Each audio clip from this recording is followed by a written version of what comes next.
동굴 안은 작은 모닥불만이 어둠을 밝히고 있었다. 바깥으로는 차가운 산바람이 불어와 두 사람은 자연스럽게 서로에게 가까이 다가앉을 수밖에 없었다. 추워요. 정은이 몸을 떨며 중얼거렸다. 오태석은 망설임 없이 자신의 재킷을 벗어 그녀의 어깨에 걸쳐 주었다. 이렇게 하면 조금 나을 거예요. 그의 손이 그녀의 어깨를 스쳤을 때 두 사람 모두 순간적으로 멈췄다. 며칠간 쌓인 감정이 그 작은 접촉으로 폭발할 것만 같았다. 팀장님, 정은이 그의 이름을 부르며 고개를 들었다. 두 사람의 얼굴이 가까워졌고 서로의 숨소리가 들릴 정도였다. 정은 씨, 오태석의 목소리가 평소보다 낮아졌다. 그의 손이 그녀의 뺨을 어루만졌고 정은은 눈을 감았다. 이러면 안 되는데. 정은이 작은 목소리로 중얼거렸지만 몸은 그에게서 멀어지지 않았다. 알아요. 하지만 오태석도 갈등하고 있었다. 이성과 감정 사이에서 흔들리고 있었다. 두 사람은 서로를 바라보며 천천히 가까워졌다. 모닥불의 따뜻한 빛이 그들의 얼굴을 비췄고 동굴 안에는 둘만의 세계가 만들어졌다. 마침내 오태석이 정은을 조심스럽게 품에 안았다. 정은은 잠시 망설이다가 그의 가슴에 얼굴을 묻었다. 두 사람의 심장 소리가 동굴 안에 울려 퍼졌다. 우리가 살아서 나간다면. 정은이 그의 가슴에 대고 속삭였다. 그때 가서 생각해요. 오태석이 그녀의 머리를 쓰다듬으며 대답했다. 그날 밤 두 사람은 서로의 체온으로 추위를 이겨내며 금지된 감정의 경계선에서 흔들렸다. 현실의 무게와 순간의 감정 사이에서 그들은 서로에게 완전히 의지하게 되었다. 안녕하세요. 특종 실화 채널입니다. 본격적인 이야기 시작 전에 아직 무료 구독하지 않으셨다면 무료 구독 버튼 꼭 눌러주시고 함께 실화 속으로 들어가 볼까요? 오늘의 실화 사연 지금 시작합니다. 안녕하세요, 유튜브 구독자 여러분. 저는 39세 중소기업 영업부장 이도윤입니다. 사실 이렇게 사연을 올리는 것도 처음이고 제 이야기가 많은 분들에게 공개된다는 것도 부끄럽지만 누군가에게는 경각심이 될 수 있을 것 같아 용기를 냈습니다. 저는 7년차 직장인이고 아내 정은이와는 결혼한 지 10년 됐습니다. 7살 된 아들 민준이도 있죠. 우리 가족은 그렇게 부족함 없이 평범하게 살아왔습니다. 아내는 대형 보험사에서 일하며 저보다 늦게 들어왔지만 성과가 좋아 팀장으로 승진도 했고 저는 중소기업이지만 영업부장으로 일하면서 가정을 꾸려왔습니다. 사실 저희 부부 생활이 완벽했다고는 할 수 없습니다.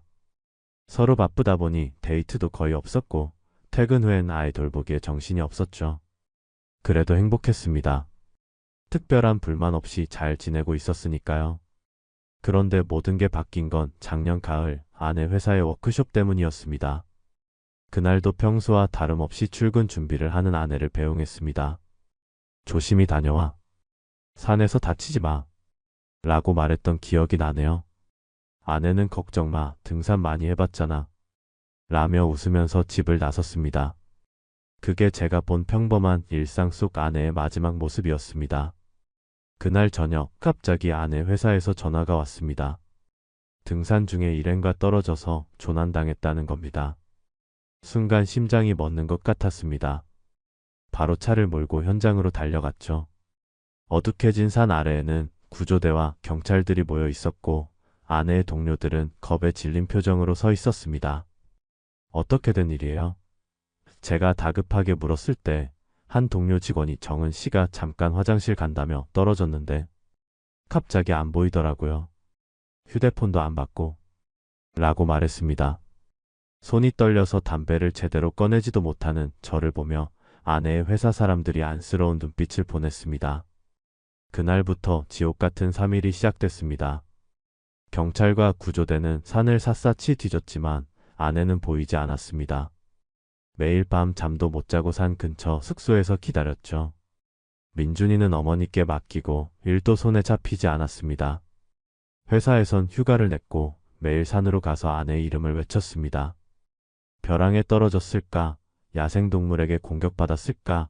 온갖 끔찍한 생각들이 머릿속을 괴롭혔습니다. 그러다 기적처럼 일주일 만에 아내가 발견됐다는 연락을 받았습니다. 탈진 상태였지만 생명에는 지장이 없다고 했습니다. 병원으로 실려가는 구급차를 따라 미친 듯이 운전했습니다. 병실에 도착했을 때 아내는 링거를 맞으며 누워 있었고 저를 보자 희미하게 웃었습니다. 도윤아, 미안해. 라는 한마디에 눈물이 터졌습니다. 살아 돌아온 것만으로도 감사했습니다. 하지만 무언가 달랐습니다. 제가 본 아내의 눈빛은 예전과 달랐습니다. 말로 표현하기 어렵지만 낯설었어요. 마치 다른 사람을 보는 것 같았습니다. 그때는 단지 큰 충격을 받았기 때문이라고 생각했습니다. 시간이 지나면 괜찮아질 거라고 믿었죠. 퇴원 후 집으로 돌아온 정은이는 겉으로는 예전과 같은 아내였습니다. 아침에 일어나 아이 도시락을 싸고 출근 준비를 하는 모습은 변함없었죠. 하지만 뭔가 달랐습니다. 밤에는 잠을 제대로 못 자고 악몽을 꾼다며 소파에서 자겠다고 했습니다. 처음엔 이해했어요. 트라우마가 있을 테니까요. 하지만 그게 일주일, 2주일, 한 달을 넘어갔습니다. 무엇보다 가장 이상했던 건 아들 민준이에 대한 태도였습니다. 예전에 정은이는 민준이를 극진히 사랑했어요. 퇴근 후 피곤해도 항상 민준이와 놀아주고 주말엔 어디든 데리고 다녔죠. 그런데 돌아온 정은이는 민준이를 대할 때 어색함이 느껴졌습니다. 민준이가 안아달라고 할 때도 잠깐만 안아주고 떼어놓거나 민준이의 질문에 짜증을 내기도 했죠. 한 번은 민준이가 엄마, 나 학예회 때 토끼 역할 맡았어. 라고 자랑했는데 정은이는 그래? 잘했네. 라는 짧은 대답만 하고 휴대폰만 들여다봤습니다. 예전 같았으면 우리 아들 대단하다. 엄마가 멋진 토끼 옷 만들어줄게. 라며 기뻐했을 텐데 말이죠. 민준이의 실망한 표정을 보며 가슴이 아팠습니다. 여보, 괜찮아? 요즘 많이 힘들어 보여. 라고 물었을 때 정은이는 그냥 일이 많아서 그래. 신경 쓰지 마. 라고 짧게 대답했습니다. 말투도 달라졌습니다. 예전엔 부드럽고 상냥했던 말투가 이제는 차갑고 건조해졌으니까요. 마치 다른 사람이 된 것 같았습니다. 조난 사고 후 한 달이 지났을 때 정은이는 갑자기 다시 출근하겠다고 했습니다. 아직 심리치료도 제대로 받지 않은 상태였기에 걱정됐지만 정은이는 일하는 게 나아. 집에만 있으면 생각이 너무 많아져. 라고 했습니다. 그래서 동의했죠. 어쩌면 일상으로 돌아가는 게 도움이 될지도 모른다고 생각했으니까요. 하지만 출근을 시작한 후로 정은이의 행동은 더 이상해졌습니다. 갑자기 외모에 신경을 많이 쓰기 시작했어요. 새 옷을 사입고 머리도 바꾸고 화장도 평소보다 진하게 했죠. 물론 자기 관리를 하는 건 좋은 일입니다. 하지만 왠지 모르게 불안했습니다.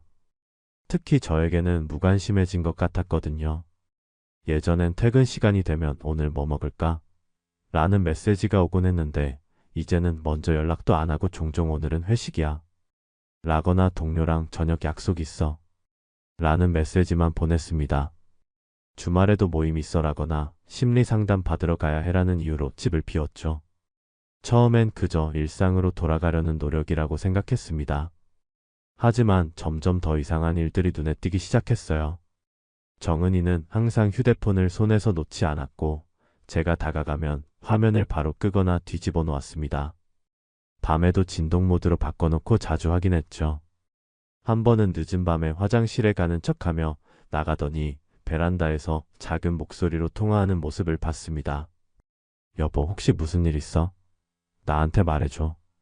라고 물었지만 정은이는 아니, 그냥 회사 일이야. 요즘 스트레스 받아서 그래. 라고만 했습니다. 그 말을 믿고 싶었지만 본능적으로 뭔가 잘못되고 있다는 느낌이 들었습니다. 어느 날 밤 정은이가 샤워하는 동안 휴대폰을 확인하려 했지만 잠금 해제 패턴이 바뀌어 있었습니다. 예전엔 서로 휴대폰 비밀번호를 공유했는데 말이죠. 그때부터 의심이 확신으로 바뀌기 시작했습니다. 아내에게 무슨 일이 일어난 걸까요?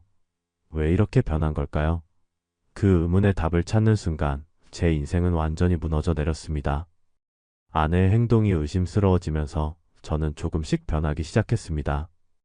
예전에는 절대 상상도 못했던 일들을 하게 됐죠.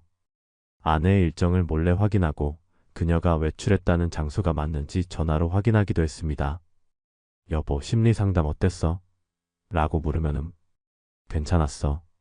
라고 대답하지만 제가 미리 확인해 보니 그날 상담 예약은 없었던 거죠. 산악회 모임이라고 나가는 날이 잦아졌습니다. 그것도 항상 토요일마다요. 등산 중 트라우마를 극복하기 위한 심리치료의 일환이라고 했지만 산에서 조난당한 사람이 다시 자진해서 산에 가는 게 정상일까요? 게다가 늘 화장을 진하게 하고 예쁜 등산복을 입고 나갔습니다. 한 번은 호기심에 그 산악회를 찾아봤는데 정은이 회사 사람들로 구성된 모임이더군요. 어느 날은 정은이가 내일 회사에서 이틀간 세미나가 있어서 집에 못 들어와 라고 했습니다. 표정이 어색했지만 저는 그저 알았어. 조심히 다녀와 라고만 했죠. 하지만 가방을 정리하는 모습을 보니 세미나보다는 여행 가는 것처럼 보였습니다. 화장품도 평소보다 많이 챙기고 예쁜 잠옷도 넣더군요. 그날 밤 아이는 잠들었고 저는 혼자 소파에 앉아 맥주를 마시며 생각에 잠겼습니다. 정은이가 산에서 조난당했을 때 기사를 다시 찾아보기 시작했습니다. 지역 신문에 난 작은 기사였죠. 보험회사 직원 2명 등산 중 조난. 일주일 만에 구조돼. 2명이라는 단어가 눈에 들어왔습니다. 그동안 정은이만 생각하느라 다른 사람이 있었다는 사실을 간과했던 겁니다. 기사의 댓글 중에 오태석 팀장님도 많이 다치셨나요? 라는 내용이 있었습니다. 오태석. 그 이름이 머릿속에 맴돌았습니다. 정은이가 회사에서 종종 언급했던 같은 부서 팀장이었죠. 태석 팀장님이 이번 프로젝트 맡게 됐어 라든가 태석 팀장님이 칭찬해줬어 라는 말을 들은 기억이 났습니다. 그때는 아무 생각 없이 듣고 넘겼는데 지금 생각하니 그 이름이 너무 자주 나왔던 것 같았습니다. 용기를 내서 다음날 정은이 회사 근처로 갔습니다.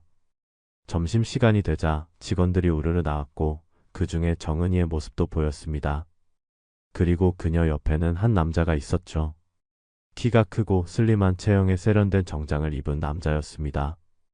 둘은 다른 직원들과 떨어져서 걸었고 어딘가 가까워 보이는 분위기였습니다. 카페에 들어가는 둘을 멀리서 지켜봤습니다. 창가 자리에 앉은 그들은 종종 웃으며 이야기를 나눴고 가끔은 정은이가 남자의 팔을 툭툭 치기도 했습니다. 예전에 저에게 그랬던 것처럼요. 그 광경을 보며 가슴이 찢어지는 느낌이었습니다. 용기를 내어 카페 안으로 들어갔습니다. 구석에 앉아 모자를 눌러 쓰고 그들의 대화를 듣기 위해 노력했죠. 다행히 사람들이 많아 눈에 띄지 않았습니다. 그들의 대화가 귀에 들어왔습니다. 정은아, 우리 이러다 들통나면 어쩌지? 남자가 걱정스러운 표정으로 물었습니다. 괜찮아, 도윤이는 아무것도 모를 거야. 요즘 일 때문에 바빠서 나한테 신경도 안 써. 정은이의 대답에 심장이 찢어지는 것 같았습니다. 산속에서 우리. 그건 진심이었잖아. 남자의 말에 정은이는 잠시 생각에 잠기더니 대답했습니다. 그때는 진짜였지. 근데 이제 그만해야 해. 정은이의 목소리가 떨렸습니다. 그녀도 갈등하고 있는 듯 했죠. 난 포기 못해. 당신이 없으면 못 살 것 같아. 남자가 정은이의 손을 잡았고 정은이는 잠시 망설이다가 손을 빼지 않았습니다. 그 순간 모든 게 명확해졌습니다. 산에서의 조난, 그리고 돌아온 후 달라진 정은이. 모든 게 이 남자 때문이었던 거죠. 아내는 산에서 이 남자와 함께 있는 동안 무슨 일이 있었던 겁니다. 그리고 그들의 관계는 구조된 후에도 계속되고 있었죠. 카페를 나와 차 안에서 한참을 울었습니다. 배신감, 분노, 슬픔이 한꺼번에 밀려왔죠. 10년 동안 함께한 아내가 내 아이의 어머니가 다른 남자와 생각만 해도 미칠 것 같았습니다. 하지만 아직 확신할 수 없었습니다. 어쩌면 오해일 수도 있으니까요. 더 확실한 증거가 필요했습니다. 그날 이후 저는 처절하게 제 아내의 행적을 추적하기 시작했습니다. 직장 생활과 육아를 병행하면서 스파이 활동까지 하는 건 정말 쉽지 않았지만 진실을 알아야만 했습니다. 매일 밤 아내가 잠든 후 그녀의 가방과 옷을 뒤졌고 영수증이나 메모 같은 단서를 찾기 위해 노력했습니다. 그러던 어느 날 차 트렁크를 청소하다가 한 장의 종이를 발견했습니다. 호텔 영수증이었죠. 꼭 쥐고 있던 그 영수증을 펼쳐보니 날짜가 눈에 들어왔습니다. 정은이가 구조된 후 첫 출근을 했던 날이었습니다. 그날 그녀는 동료들이 환영해줘서 회식하고 늦을 거야 라고 메시지를 보냈었죠. 영수증에는 체크인 시간만 적혀 있었고 이름은 없었습니다. 하지만 의심의 씨앗은 이미 뿌려져 있었고 이제 그것이 자라나고 있었습니다. 며칠 뒤 정은이가 세미나를 핑계로 이틀간 집을 비웠을 때 저는 결정적인 행동을 했습니다. 그녀가 말한 세미나 장소에 전화를 걸어 참석자 명단에 정은이가 있는지 확인했지만 그런 행사는 없다는 대답만 돌아왔습니다. 그날 저녁 아이를 어머니께 맡기고 집 근처 모텔가를 돌아다녔습니다. 미친 짓인 줄 알면서도 발걸음이 그곳으로 향했습니다. 세 번째 모텔에서 주차장에 정은이의 차를 발견했을 때 다리가 후들거렸습니다. 하지만 확실히 해야 했습니다. 프런트에 가서 관리인에게 상황을 설명하고 CCTV 확인을 부탁했지만 거절당했습니다. 결국 경찰에 신고해야 할지도 모른다고 압박한 후에야 관리인은 마지못해 영상을 보여줬습니다. 그리고 그곳에서 확인했습니다. 정은이와 오태석이 함께 들어가는 모습을. 그들은 손을 잡고 있었고 마치 오랜 연인처럼 자연스러워 보였습니다. 그 순간 제 세계가 무너져 내렸습니다. 지금까지의 의심이 모두 사실로 확인된 순간이었죠. 그날 밤 술에 취해 집으로 돌아와 소파에 누워 천장만 바라봤습니다. 머릿속에는 수많은 생각이 스쳐 지나갔습니다. 언제부터였을까? 산에서 조난당하기 전부터 그런 사이였을까? 아니면 산에서 함께 있는 동안 감정이 생긴 걸까? 둘이 사라졌던 일주일 동안 무슨 일이 있었던 걸까? 그 생각을 할수록 가슴이 찢어지는 것 같았습니다.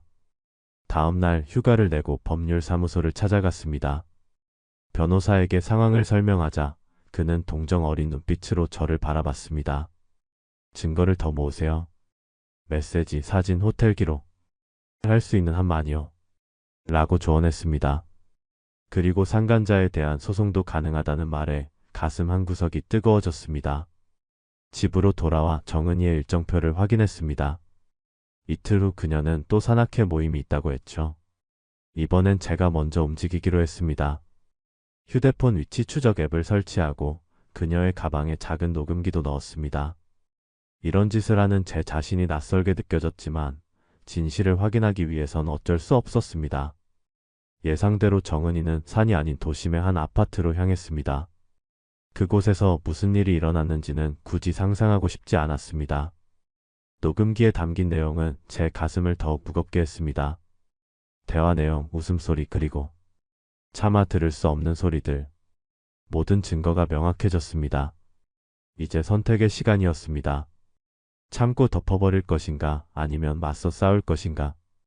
아이를 생각하면 그냥 넘어가고 싶은 마음도 있었지만 매일 밤 소파에서 자며 아내의 배신을 떠올리는 삶은 상상할 수 없었습니다. 결국 저는 싸우기로 했습니다. 제 인생을 되찾기 위해, 그리고 정은이와 그 남자에게 대가를 치르게 하기 위해 준비하기 시작했습니다. 변호사의 조언대로 모든 증거를 체계적으로 모았습니다. 호텔 영수증, 위치 기록, 녹음 파일, 문자 메시지 캡처. 그리고 가장 중요한 것, 오태석에 대한 정보도 수집했습니다. 그는 정은이보다 2살 많은 41세 남성으로 미혼이었습니다. 그리고 놀랍게도 그는 회사에서 빠르게 승진 중인 유망주였고 평판도 좋았습니다. 그런 사람이 유부녀와 불륜을 저지르고 있다니 아이러니하게도 느껴졌습니다. 모든 증거를 모은 후 저는 법적 절차를 시작했습니다. 변호사를 통해 이혼 소송과 함께 오태석을 상대로 위자료 청구 소송을 준비했습니다. 변호사는 증거가 명확하니 유리한 위치에서 협상할 수 있을 겁니다. 라고 말했지만 저에게 중요한 건 돈이 아니었습니다. 망가진 제 가정, 배신당한 제 자존심, 그리고 무엇보다 혼란스러워할 아들 민준이의 마음을 어떤 돈으로도 보상받을 수 없었으니까요. 법적 절차를 밟는 동안에도 저는 정은이에게 아무 말도 하지 않았습니다. 마치 아무것도 모르는 척 평소처럼 지냈죠. 아침에 일어나 인사하고 퇴근 후엔 TV를 보며 맥주 한잔 마시고 아이와 놀아주는 그런 일상적인 모습을 유지했습니다. 하지만 속으로는 매 순간이 고통이었습니다. 사랑했던 아내가 제 옆에 있지만 그녀의 마음은 이미 다른 곳에 가 있다는 사실을 알면서도 모른 척 해야 했으니까요. 어느 날 저녁 정은이가 갑자기 저에게 말을 걸었습니다. 도윤아, 우리 좀 얘기할 수 있을까? 그녀의 표정은 심각해 보였습니다. 침실로 들어가 문을 닫고 마주 앉았습니다. 정은이는 한참을 망설이더니 입을 열었습니다. 나 잠시 혼자 있고 싶어. 우리 좀 떨어져 있는 게 어떨까 싶어. 정은이의 목소리는 떨렸지만 결심한 듯 했습니다. 순간 가슴이 내려앉는 느낌이었습니다. 결국 이 순간이 왔군요. 그녀가 저를 떠나겠다고 말하는 순간. 제가 미리 준비하고 있었음에도 실제로 그 말을 듣는 건 상상 이상으로 아팠습니다. 왜? 라는 한마디가 목구멍에서 나왔습니다. 정은이는 눈을 피하며 대답했습니다. 산에서의 일 이후로 난 많이 변했어. 내가 뭘 원하는지 혼란스러워. 시간이 필요해. 그 순간 참을 수 없는 분노가 치밀어 올랐습니다. 그동안 참아왔던 감정, 억눌러왔던 분노가 폭발했습니다. 조용히 일어나 서랍에서 미리 준비해둔 봉투를 꺼냈습니다. 그리고 테이블 위에 내용물을 하나씩 늘어놓기 시작했습니다. 호텔 영수증, CCTV 사진, 녹음 파일 목록, 문자 메시지 캡처본. 정은이의 얼굴에서 핏기가 싹 가셨습니다. 이게 뭐야? 그녀의 목소리가 떨렸습니다. 내가 산에서 살아 돌아온 줄 알았는데 거기서 사람 하나 죽이고 온 거였어. 바로 나야. 제 목소리는 차분했지만 가슴은 폭풍우가 몰아치고 있었습니다. 정은이는 말을 잇지 못하고 테이블 위의 증거들을 바라봤습니다. 그녀의 손이 떨리기 시작했고 눈에는 눈물이 고였습니다. 도윤아, 내가 설명할게. 설명? 쓴 웃음이 나왔습니다. 뭘 설명하려고? 내가 그 남자랑 산에서 어떻게 지냈는지, 구조된 첫날부터 호텔에서 만났다는 사실, 아니면 매주 토요일마다 산악회 모임이라며 그 남자를 만나러 간 일? 정은이는 흐느끼기 시작했습니다. 난 정말 너한테 미안해. 그건 실수였어.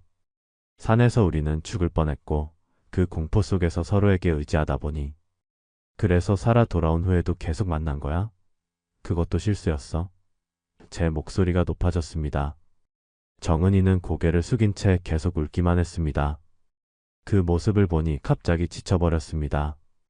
이 여자가 정말 10년 동안 사랑했던 제 아내인가 싶었죠. 이제 어떻게 하고 싶어? 제가 물었습니다. 우리 다시 시작할 수 있을까? 정은이가 희미한 목소리로 물었습니다. 그녀의 눈빛이 간절했지만 제 마음은 이미 얼어붙었습니다. 난 이미 변호사를 만났어. 이혼 소송과 함께 오태석을 상대로 위자료 청구도 할 거야. 제 말에 정은이의 얼굴이 창백해졌습니다. 아니 제발. 태석이는 그냥 내버려둬. 이건 우리 문제야. 그 말에 분노가 치밀었습니다. 우리 문제? 내가 그 남자와 불륜을 저지른 순간부터 이건 그냥 우리 문제가 아니야.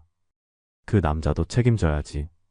하지만 그러면 회사에서 그의 커리어가. 정은이의 말에 더 화가 났습니다. 그의 커리어? 지금 그게 중요해? 우리 가정은? 민준이는? 내 마음은? 목소리가 떨리기 시작했습니다. 정은이는 대답하지 못하고 흐느끼기만 했습니다. 마지막 질문을 던졌습니다. 그를 사랑해? 긴 침묵 후 정은이는 고개를 끄덕였습니다. 그 순간 제 안에 마지막 희망마저 무너져 내렸습니다. 더 이상 할 말이 없었습니다. 조용히 일어나 방을 나가려는데 정은이가 제 팔을 잡았습니다. 도윤아, 제발. 우리 민준이를 생각해. 아이에게 상처 주지 마. 그 말에 차갑게 대답했습니다. 민준이에게 상처 준 건 너야. 내가 아니라. 그리고 팔을 빼고 방을 나왔습니다. 그날 밤 소파에 누워 천장만 바라보며 생각했습니다. 이제 돌이킬 수 없는 강을 건너고 있다는 것을 알았습니다. 하지만 후회는 없었습니다. 오히려 결심이 더 굳어졌죠. 이 배신에 대한 대가를 치르게 할 것입니다. 법적으로, 사회적으로, 그리고 개인적으로. 이혼 소송을 시작한 후 생활은 더욱 팍팍해졌습니다. 정은이는 친정으로 떠났고 민준이는 저와 함께 남았습니다. 처음에는 아이에게 어떻게 설명할지 막막했지만 아이의 눈을 마주보며 솔직하게 말했습니다. 엄마와 아빠가 잠시 떨어져 있기로 했어. 하지만 우리 둘 다 민준이를 너무 사랑해. 그건 절대 변하지 않아. 민준이는 처음에는 혼란스러워했지만 아이들은 놀랍도록 적응력이 강합니다. 정은이는 주말마다 민준이를 데려가겠다고 했지만 사실 그녀가 정말 원하는지는 의문이었습니다. 아이와 함께 있을 때도 어색해 보였으니까요. 마치 의무감에서 하는 행동 같았습니다. 법정 싸움은 예상보다 빠르게 진행됐습니다. 확실한 증거 덕분에 판사는 저에게 유리한 입장이었고 양육권도 제가 가질 수 있었습니다. 정은이는 적절한 양육비를 지불하고 주말에 아이를 만날 수 있는 권리를 얻었죠. 그녀는 법정에서 내내 고개를 숙이고 있었고 한 번도 제 눈을 마주치지 않았습니다. 하지만 이혼은 시작에 불과했습니다. 다음은 오태석을 상대로 한 소송이었죠. 불륜으로 인한 정신적 피해에 대한 위자료 청구였습니다. 변호사는 확실한 증거가 있으니 유리합니다. 하지만 상대방도 강하게 나올 겁니다. 라고 말했습니다. 그리고 예상대로였습니다. 오태석은 처음엔 모든 것을 부인했습니다. 그는 정은 씨와는 단순한 직장 동료 관계였을 뿐이라고 주장했고 산에서의 일도 생존을 위한 협력이었다고 말했습니다. 하지만 제가 제출한 증거들 앞에서 그의 주장은 무너져 내렸습니다. 특히 녹음 파일은 결정적이었습니다. 법정에서 처음 오태석을 마주했을 때 놀랍게도 그는 생각보다 평범해 보였습니다. 키도 크지 않고 특별히 잘생기지도 않았습니다. 그저 단정한 직장인의 모습이었죠. 제가 그를 노려보자 그는 시선을 피했습니다. 상관남는 이런 주장을 펼치더군요. 정은 씨가 먼저 접근했습니다. 그녀는 남편과의 관계가 이미 끝났다고 말했고 이혼을 준비 중이라고 했습니다. 그 말을 듣는 순간 가슴속에서 불이 타올랐습니다. 정은이를 보니 그녀는 충격받은 표정으로 오태석을 바라보고 있었습니다. 아마도 그가 그런 식으로 자신을 팔아넘길 거라고는 예상하지 못했던 모양입니다.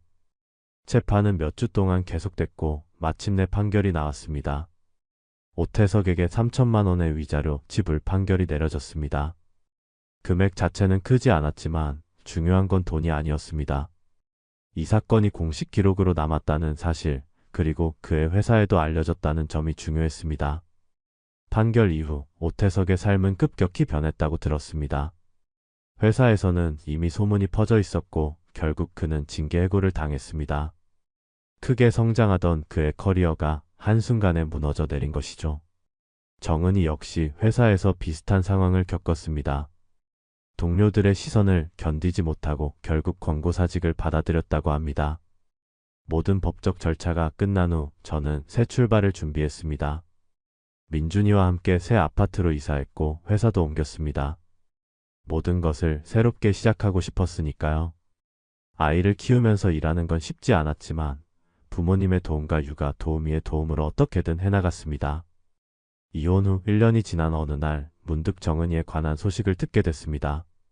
민준이를 데리러 유치원에 갔을 때 민준이의 담임 선생님이 불러세워 말했습니다. 이번 주말에 민준이 어머니가 데려가기로 했는데 갑자기 취소 연락이 왔더라고요. 민준이가 많이 기대하고 있었는데 혹시 아셨나요? 순간 당황했습니다. 정은이가 저에게는 아무 연락도 없었으니까요. 아니요, 몰랐습니다. 제가 확인해 보겠습니다. 집에 돌아와 정은이에게 전화를 걸었지만 받지 않았습니다. 문자도 보냈지만 답장도 없었죠. 이상한 기분이 들었습니다. 정은이가 민준이를 만나는 횟수가 점점 줄어들긴 했지만 보통은 최소한 저에게 연락은 했으니까요. 결국 다음날 정은이의 친정어머니께 연락했습니다. 전화를 받으신 장모님의 목소리가 어딘지 공허하게 들렸습니다. 도윤 씨, 정은이가 많이 아파요. 한동안 민준이를 만나기 어려울 것 같아요. 무슨 일이세요? 많이 심각한가요? 생각보다 정은이가 아이에게 책임감도 없구나 싶었습니다. 장모님은 한참을 망설이시더니 말씀하셨습니다. 정은이가 정신과 치료를 받고 있어요. 우울증이 심해져서. 그 말을 듣는 순간 분노가 치밀었습니다. 그녀는 자기 불륜으로 망가진 가정에 대한 죄책감조차 없이 피해자인 척 우울증을 앓고 있다니. 아이에 대한 책임도 지지 않으면서 말입니다. 알겠습니다. 민준이에게는 제가 적당히 설명할게요. 전화를 끊고 허탈하게 웃었습니다. 정은이는 끝까지 자신의 잘못을 인정하지 않고 있었습니다. 오히려 자신이 피해자인 것처럼 행동하고 있었죠. 그녀의 우울증이 진짜든 가짜든 저는 더 이상 연민을 느끼지 않았습니다. 제가 그녀를 불쌍히 여기는 순간 그녀의 배신을 용서하는 꼴이 될 테니까요. 며칠 후 정은이로부터 문자가 왔습니다. 민준이 보고 싶어요. 다음 주말에 만날 수 있을까요? 문자를 보고 한참을 생각했습니다. 정은이의 기분에 따라 아이를 만나겠다는 태도가 불만이었지만 민준이를 위해 만나게 해주는 게 맞다고 판단했습니다. 토요일 오후 2시 중앙공원에서 만나요. 민준이를 데려다 줄게요. 6시까지 집으로 데려다 주세요. 라고 짧게 답장했습니다. 토요일이 되었고 약속 시간에 맞춰 민준이를 데리고 공원에 도착했습니다. 정은이는 벤치에 앉아 우리를 기다리고 있었습니다. 이전보다 말라 보였고 화장기 없는 얼굴에는 피곤함이 가득했습니다. 민준이는 그녀를 보자마자 엄마 라고 외치며 달려갔고 정은이는 아이를 꼭 안았습니다. 4시간 후에 집에서 기다릴게 라고 말하고 그 자리를 떠나려는데 정은이가 불렀습니다. 도윤 씨 잠깐 이야기 좀 할 수 있을까요? 한숨을 쉬며 돌아봤습니다. 무슨 일이에요? 그냥 어떻게 지내나 궁금해서요. 저요? 잘 지내고 있어요. 회사 일도 바쁘고 민준이도 건강하게 잘 크고 있고요. 건조하게 대답했습니다. 정은이는 머뭇거리더니 말했습니다. 나 정말 미안해요. 모든 일에 대해서. 그 말에 화가 치밀었습니다. 이제 와서 미안하다고요? 정은 씨, 우리 가정을 망가뜨린 건 당신이에요. 그리고 지금 와서 미안하다는 말로 해결될 일도 아니고요. 이제 와서 당신의 죄책감을 덜기 위해 저한테 용서를 구하지 마세요. 정은이는 눈물을 글썽였습니다. 그래요. 하지만 정말 후회하고 있어요. 내가 얼마나 큰 실수를 했는지 이제야 깨달았어요. 냉소적으로 웃었습니다. 이제 와서 깨달았다고요? 오태석이 당신을 버렸으니까 갑자기 가정이 소중했다는 걸 깨달은 거죠? 당신을 위한 선택이 아니라 당신의 선택이 잘못됐다는 걸 알게 된 거예요. 그건 후회가 아니라 그저 결과가 마음에 안 들어서 나온 감정일 뿐이에요. 정은이는 아무 말도 하지 못했습니다. 그저 고개를 숙이고 있을 뿐이었죠. 민준이가 우리를 번갈아 보며 불안해하는 모습에 더 이상 말다툼을 하고 싶지 않았습니다. 민준이와 즐겁게 시간 보내세요. 6시까지 데려다 주는 거 잊지 마세요. 그렇게 말하고 자리를 떠났습니다. 집으로 돌아와 혼자 있는 시간, 다시 한번 제 선택이 옳았다는 확신이 들었습니다. 정은이는 여전히 자신의 잘못을 진정으로 인정하지 않고 있었습니다. 그저 상황이 자신에게 불리하게 돌아갔기 때문에 후회하는 척하고 있을 뿐이었죠. 그런 사람과는 절대 다시 시작할 수 없었습니다. 신뢰는 한번 깨지면 회복하기 어렵다는 것을 정은이는 끝까지 이해하지 못하는 것 같았습니다. 약속 시간이 지나도 정은이와 민준이는 돌아오지 않았습니다. 처음에는 조금 늦는 정도라고 생각했지만 7시가 되어도 연락이 없자 불안해지기 시작했습니다. 여러 번 전화를 걸었지만 받지 않았고 문자도 읽지 않았습니다. 불길한 예감이 들었습니다. 정은이가 민준이를 데리고 어디론가 도망간 것은 아닐까? 곧바로 차에 올라 공원으로 달려갔지만 그들의 모습은 보이지 않았습니다. 정은이의 집으로 갔지만 불은 꺼져 있었고 초인종을 눌러도 대답이 없었습니다. 심장이 요동쳤습니다. 장모님께 전화를 걸었지만 받지 않으셨고 정은이의 친구들에게도 연락해봤지만 아무도 그녀의 소재를 알지 못했습니다. 결국 경찰에 신고했습니다. 전 아내가 아이를 데리고 실종됐습니다. 4시간 전에 만나기로 했는데 연락이 두절됐어요. 경찰은 아직 24시간이 지나지 않았다며 성급한 판단은 금물이라고 했지만 제 불안감은 점점 커져갔습니다. 밤새 잠을 이루지 못하고 연락을 기다렸습니다. 아침이 되자마자 다시 정은이의 집으로 갔고 이번에는 관리실에 부탁해 집안을 확인했습니다. 집은 텅 비어 있었고 옷장에는 옷이 거의 남아있지 않았습니다. 여행 가방도 보이지 않았죠. 명백한 증거였습니다. 정은이는 계획적으로 민준이를 데리고 도망친 것이었습니다. 분노와 공포가 뒤섞였습니다. 아이를 빼앗긴 것도 충격이었지만 더 큰 분노는 정은이의 배신이었습니다. 그녀는 끝까지 자신만 생각했습니다. 아이에게 무엇이 최선인지, 이런 행동이 민준이에게 어떤 영향을 미칠지는 전혀 고려하지 않은 채 말이죠.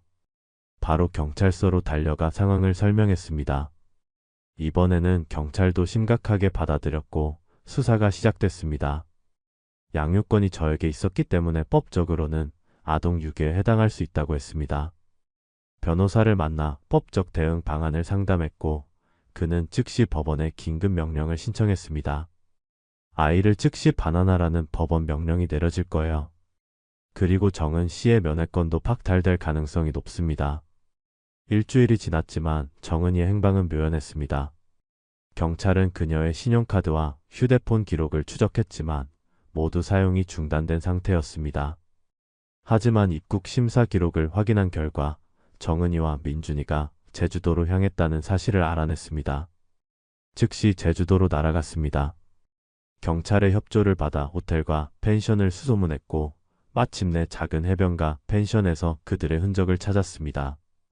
하지만 이미 체크아웃한 후였고 다음 행선지는 알 수 없었습니다. 그러던 중 정은이의 신용카드가 서귀포시의 한 마트에서 사용된 기록이 발견됐습니다. 경찰과 함께 그 지역을 수색했고 마침내 작은 민박집에서 그들을 찾아냈습니다. 문을 열고 들어가자 정은이는 놀란 표정으로 저를 바라봤고 민준이는 아빠? 라고 외치며 달려왔습니다. 아이를 꼭 안으며 눈물이 났습니다. 일주일 만에 다시 만난 아들이 무사해 보여 다행이었습니다. 왜 이런 짓을 한 거예요? 격분해서 물었습니다. 정은이는 고개를 숙인 채 대답했습니다. 민준이와 함께 있고 싶었어요. 당신이 나를 만나지 못하게 할까 봐 두려웠어요. 그 말에 더욱 화가 치밀었습니다. 내가 언제 당신을 만나지 못하게 했죠? 오히려 민준이를 위해 면회권을 준 건데 당신이 그걸 악용한 거잖아요. 경찰이 정은이에게 다가가 상황을 설명했습니다. 이 상황은 아동 유괴에 해당합니다. 지금 바로 저희와 함께 가셔야 합니다. 정은이는 울며 민준이에게 달려갔지만 경찰이 그녀를 말렸습니다. 민준이는 혼란스러워하며 울기 시작했고 저는 아이를 달래며 밖으로 데리고 나왔습니다. 엄마는? 엄마 어디가? 민준이가 울며 물었습니다. 가슴이 아팠지만 아이에게 상황을 설명해야 했습니다. 엄마가 규칙을 어겨서 잠시 선생님들과 이야기하러 가야 해. 우리는 집으로 돌아가자. 서울로 돌아온 후 법적 절차가 시작됐습니다. 정은이는 아동 유괴 혐의로 기소됐고 결국 집행유예 판결을 받았습니다. 하지만 더 중요한 것은 그녀의 면회권이 완전히 박탈됐다는 점이었습니다. 판사는 아이의 안전과 심리적 안정을 위협하는 행동이라며 엄중히 경고했습니다. 정은이는 법정에서 눈물을 흘리며 용서를 구했지만 이미 너무 늦었습니다. 그녀는 끝까지 자신의 행동이 얼마나 이기적이었는지 깨닫지 못했고 그저 자신이 원하는 대로 행동했을 뿐이었습니다. 법원은 정은이에게 심리치료를 받을 것을 명령했고 일정 기간이 지난 후 전문가의 판단에 따라 제한적인 면회권을 다시 고려할 수 있다고 했습니다. 하지만 저는 더 이상 그녀를 믿을 수 없었습니다. 민준이의 안전과 행복이 최우선이었으니까요. 법정 싸움이 끝나고 몇 개월이 지났습니다. 정은이는 판결에 따라 심리치료를 받고 있었고 저와 민준이는 새로운 일상에 적응해가고 있었습니다. 회사 일과 육아를 병행하는 것은 쉽지 않았지만 부모님의 도움과 어린이집의 지원으로 어떻게든 해나가고 있었습니다. 어느 날 회사에서 퇴근하던 중 오태석을 마주쳤습니다. 그는 제가 다니는 회사 근처 카페에 앉아 있었는데 마치 저를 기다리고 있던 것처럼 보였습니다. 이도윤 씨. 그가 불렀습니다. 멈춰 서서 그를 바라봤습니다. 무슨 일이죠? 잠깐 이야기 좀 할 수 있을까요? 그의 목소리는 예전에 자신감 넘치던 모습과는 달랐습니다. 잠시 고민하다가 카페로 들어갔습니다. 어차피 언젠가는 마주칠 사람이었고 이참에 확실히 정리하는 게 좋을 것 같았습니다. 정은이 소식 들었어요. 오태석이 말을 꺼냈습니다. 아이를 데리고 도망쳤다면서요. 그게 당신과 무슨 상관이죠? 차갑게 대답했습니다. 오태석은 커피잔을 만지작거리며 말했습니다. 직접적인 상관은 없죠. 하지만 제가 정은이의 인생을 망쳐놓은 것 같아서 마음이 무겁네요. 쓴웃음이 나왔습니다. 이제 와서 양심의 가책을 느끼는 척하나요? 당신들이 저지른 일을 생각하면 지금의 상황은 당연한 결과예요. 알아요. 우리가 잘못했어요. 그가 고개를 숙였습니다. 하지만 정은이는 정말 민준이를 사랑해요. 그 애에게 나쁜 엄마는 아니었잖아요. 정말 사랑했다면 아이를 데리고 도망치는 무책임한 행동은 하지 않았겠죠. 그건 사랑이 아니라 소유욕이에요. 자신의 필요에 따라 아이를 이용한 거죠. 오태석은 한숨을 쉬었습니다. 그래도 조금은 불쌍해요. 모든 걸 잃었으니까요. 자신의 선택으로 모든 걸 버린 거예요. 정은이는 끝까지 자신의 행동에 책임지지 않았어요. 오히려 자신이 피해자인 것처럼 행동했죠. 그런 사람에게 민준이를 맡길 수는 없어요. 오태석은 더 이상 반박하지 못했습니다. 잠시 침묵이 흐른 후 그가 다시 입을 열었습니다. 저는 곧 지방으로 내려갈 거예요. 여기서는 더 이상 일할 데가 없어서요. 당신도 선택의 결과를 받아들이는 거군요. 담담하게 말했습니다. 네. 그래도 한 가지 묻고 싶은 게 있어요. 정은이를 처음부터 믿지 않았나요? 그녀가 변했다고 느끼지 않았어요? 산에서 돌아온 후부터. 그 질문에 잠시 생각에 잠겼습니다. 사실 정은이가 산에서 돌아온 후 달라진 것은 사실이었습니다. 하지만 그것이 제 탓은 아니었습니다. 결혼은 신뢰를 기반으로 해요. 제가 그녀를 의심했다면 그건 그녀가 의심받을 행동을 했기 때문이죠. 당신이 저에게 죄책감을 주려고 한다면 실패할 거예요. 저는 이미 충분히 고민했고 제 선택에 후회는 없어요. 오태석은 고개를 끄덕였습니다. 이해해요. 그냥 모든 일이 이렇게 될 줄은 몰랐어요. 행동에는 항상 결과가 따르는 법이죠. 당신들은 그 결과를 받아들이는 법을 배워야 해요. 그렇게 말하고 자리에서 일어났습니다. 더 할 말 없으면 이만 가보겠습니다. 오태석은 더 이상 저를 붙잡지 않았고 저는 카페를 나와 집으로 향했습니다. 그와의 만남은 의외로 제 마음을 더 가볍게 해줬습니다. 그들이 정말로 자신들의 잘못을 인정하고 결과를 받아들이고 있다는 사실을 확인했으니까요. 집에 도착해 민준이를 안아주며 생각했습니다. 이제 정말 과거는 과거로 두고 앞으로 나아갈 때였습니다. 정은이와 오태석은 자신들의 선택에 따른 대가를 치르고 있었고 저와 민준이는 새로운 시작을 하고 있었습니다. 태풍이 지나간 후의 맑은 하늘처럼 우리의 삶도 점차 안정을 찾아가고 있었습니다. 그리고 그것으로 충분했습니다. 폭수는 달콤했지만 더 중요한 것은 앞으로의 행복이었으니까요. 그날 밤 창밖으로 비가 쏟아지기 시작했습니다. 태풍이 온다는 예보가 있었죠. 문득 정은이가 비 오는 날을 무서워했던 기억이 났습니다. 그녀는 지금 어떤 표정으로 이 비를 바라보고 있을까요? 아마도 창밖을 멍하니 바라보며 후회의 눈물을 흘리고 있겠지요.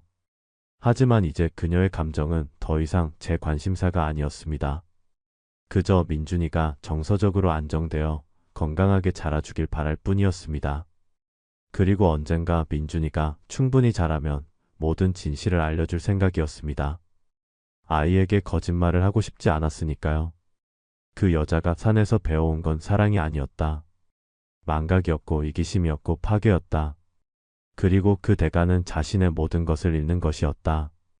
지금까지 제 사연을 들어주셔서 감사합니다. 이것이 제 이야기의 끝입니다. 모든 것이 무너졌다고 생각했던 순간에도 결국 제 인생은 계속되었고 저는 다시 일어설 수 있었습니다. 물론 쉽지는 않았습니다. 때로는 분노에 휩싸여 제 자신을 잃을 뻔한 순간도 있었고 폭수심에 사로잡혀 잘못된 선택을 할 뻔한 순간도 있었습니다. 하지만 결국 가장 중요한 것은 저와 제 아이의 행복이었습니다. 정은이와 오태석이 저지른 일에 대한 대가를 치르게 한 것은 정당했고 그들이 끝까지 진정한 반성 없이 피해자인 척했다는 것도 확인했습니다. 그들의 이기적인 행동은 결국 자신들의 삶을 파괴했고 그것은 그들이 선택한 결과였습니다. 여러분이라면 어떻게 하셨을까요? 배우자의 배신을 알게 됐을 때 참고 용서하셨을까요? 아니면 저처럼 끝까지 법적으로 대응하셨을까요? 혹은 다른 방법이 있었을까요? 쉬운 답은 없겠지만 각자의 상황에서 가장 현명한 선택을 하시길 바랍니다. 결혼은 신뢰를 기반으로 합니다. 그 신뢰가 깨지면 회복하기 정말 어렵습니다. 하지만 그런 상황에서도 자신의 존엄성을 지키고 정당한 방법으로 대응하는 것이 중요하다고 생각합니다. 법적인 절차를 통해 정의를 실현하는 것은 누구에게나 열려있는 권리입니다. 무엇보다 아픔 속에서도 자신을 놓치지 않는 것이 중요합니다. 저는 그 과정에서 스스로를 돌보는 법을 배웠고 민준이를 위해 더 나은 아버지가 되기 위해 노력했습니다. 그리고 그것이 가장 큰 복수이자 가장 큰 승리였다고 생각합니다. 인생은 계속됩니다. 아픔도 기쁨도 모두 지나갑니다. 중요한 것은 그 속에서 우리가 어떤 사람으로 남느냐 하는 것이겠지요. 저는 이제 과거에 연연하지 않고 민준이와 함께 새로운 미래를 만들어가는 데 집중하고 있습니다. 그리고 그것으로 충분히 행복합니다. 다시 한번 제 이야기를 들어주셔서 감사합니다. 여러분의 인생에도 항상 좋은 일만 가득하길 바랍니다.